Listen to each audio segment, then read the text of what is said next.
60-second book review of The Indifferent Stars Above, a harrowing saga of a Donner Party bride by Daniel James Brown. How did I get to be so old and not know that this thing happened in history? If you're like me and you've been completely clueless about what the Donner Party is, they are a group of Western settlers who traveled from Illinois to California in 1846, looking to settle and colonize the land.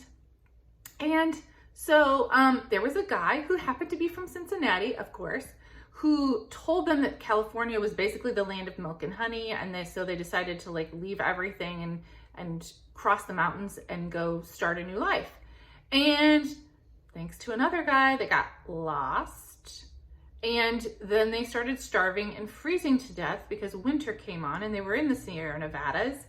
I don't know if you've ever tried to cross a mountain in a covered wagon, but it's not exactly easy. And so a bunch of them started dying, and then they started eating each other.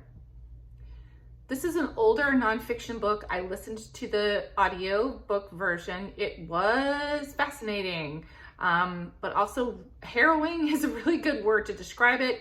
I will literally never complain about anything again. I feel like a big lazy bum after reading what these folks went through and what they survived.